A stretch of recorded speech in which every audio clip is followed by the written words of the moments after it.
ఆచి chicken masala. TDP అధిష్టానానికి అంబేద్కర్ కోనసీమ జిల్లా పి గన్నవరం నియోజకవర్గం తలనొప్పిగా మారిందా? గ్రూపుల గోలతో అక్కడి తెలుగు తమ్ముళ్ళు కుర్చీలతో కొట్టుకునే వరకు వెళ్లారా? జనసేన ఎమ్మెల్యే ఉన్న ఆ నియోజకవర్గంలో టీడీపీకి ఇన్ఛార్జ్ లేకపోవడమే ఇందుకు కారణమా? గత 7.5 ఏళ్లుగా అక్కడ కొత్త ఇన్ఛార్జిను ఎందుకు నియమించడం లేదు? అయితే ఈ కుర్చీల పంచాయతీకి ఇన్ఛార్జ్కు సంబంధం లేదని తెలుగు తమ్ముళ్ళు కవర్ చేసే ప్రయత్నంలో సక్సెస్ అయ్యారా?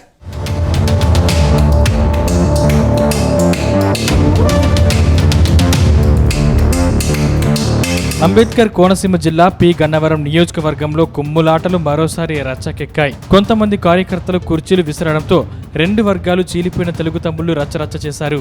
నియోజకవర్గ కేంద్రమైన పి గన్నవరం మండల పార్టీ కార్యాలయంలో ఈ ఘటన జరగడంతో నేతలంతా షాక్ అయ్యారు. పి గన్నవరం మండల టీడీపీ అధ్యక్షురాలిగా ఉన్న ప్రత్తిపాటి ఉమామహేశ్వరి ఆధ్వర్యంలో త్వరలో జరగనున్న ప్రత్యేక ఓటర్ల సవరణ కార్యక్రమం కోసం ఎలా పనిచేయాలో మీటింగ్ ఏర్పాటు చేసుకున్నారు. అయితే కొంతకాలంగా అసంతృప్తిగా ఉన్న నాయకులు ఈ సమావేశంలో భగ్గుమన్నారు. మండలంలో అనుబంధ సంఘాల పదవులను అధ్యక్షురాలైన ఉమామహేశ్వరి తన సొంత మనుషులకే ఇచ్చారని, కష్టపడిన వారికి పదవులు ఇవ్వలేదని మండిపడ్డారు. బీసీలకు ఇస్తారన్న పదవి ఓసీ సామాజిక వర్గానికి ఎందుకు ఇచ్చారని వాదిస్తున్న క్రమంలో మాటామాట పెరిగి కార్యకర్తలు ఒకరిపై ఒకరు కుర్చీలు గాల్లోకి లేపుతూ బాహాబాహీకి దిగారు. చివరికి గొడవ సద్దుమణిగిన టీడీపీ అధిష్టానానికి కొందరు నేతలు ఫిర్యాదు చేయడం సంచలనంగా మారింది.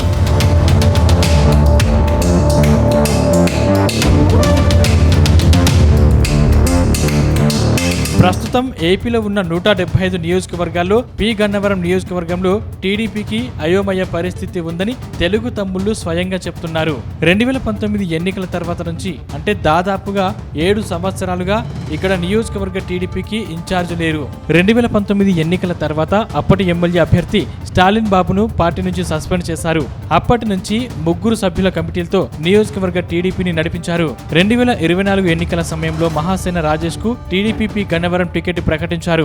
ఈ సందర్భంగా జరిగిన తీవ్ర వ్యతిరేక పరిణామాలతో టీడీపీ అధిష్టానం తన నిర్ణయం మార్చుకుంది.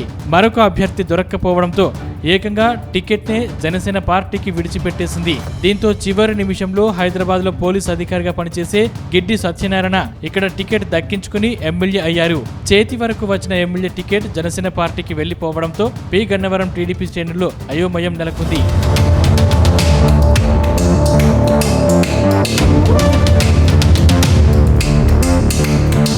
మరోవైపు 2024లో అధికారంలోకి వచ్చినప్పటికీ గత 5 ఏళ్లు అనుసరించిన విధానాన్నే ఇక్కడ టీడీపీ ఫాలో అవుతుందని తెలుగు తమ్ముళ్లు చెప్తున్నారు.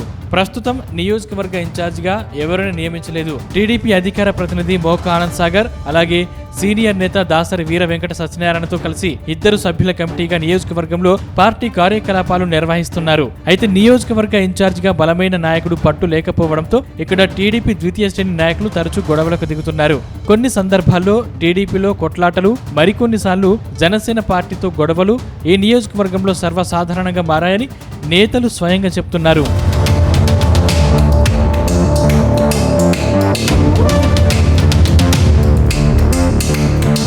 ఇక పి గన్నవరం టీడీపీలో తరచూ జరుగుతున్న వివాదాలకు మరొక కారణం పార్టీ అధిష్టానం దృష్టికి వెళ్లినట్లుగా తెలుస్తోంది. పక్కనే ఉన్న కొత్తపేట నియోజకవర్గానికి చెందిన టీడీపీ పొలిట్ బ్యూరో సభ్యుడు రెడ్డి సుబ్రహ్మణ్యం పి గన్నవరం నియోజకవర్గంలో తన ఆధిపత్యం కోసం ప్రయత్నిస్తున్నారు. దీంతో అక్కడ ఆయనకు ఒక వర్గం ఏర్పడింది. అయితే ఇదే సమయంలో రెడ్డి సుబ్రహ్మణ్యంతో సొంత పార్టీలోనే విభేదాలు ఉన్న కోనసీమ జిల్లాకి చెందిన మంత్రి వాసంశెట్టి సుభాష్ సైతం ఇదే నియోజకవర్గంలో తన వర్గాన్ని పెంచుకుంటున్నారు. ఈ క్రమంలో అటు రెడ్డి సుబ్రహ్మణ్యం ఇటు మంత్రి వాసంశెట్టి సుభాష్ వర్గాలుగా ఏర్పడి ఈ నియోజకవర్గంలో తెలుగు తమ్ముళ్లు కుమ్ములాటకు దిగుతున్నారనే చర్చ జరుగుతుంది.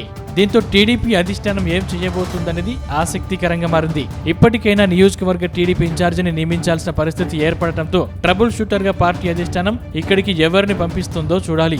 ఇప్పుడున్న 2 కమిటీ సభ్యుల పేర్లతో పాటు ఎమ్మెల్సీ పేరాపత్తుల రాజశేఖర్ పేరు కూడా ఇన్ఛార్జి పదవి రేసులో బలంగా వినిపిస్తుంది. అయితే ఈ ఇన్ఛార్జ్ గొడవకు ఎప్పుడు ఎండ్ కార్డు పడుతుందో తెలియాలంటే మాత్రం కొద్ది రోజులు ఆగాల్సిందే అంటున్నారు తెలుగు తమ్ముళ్ళు.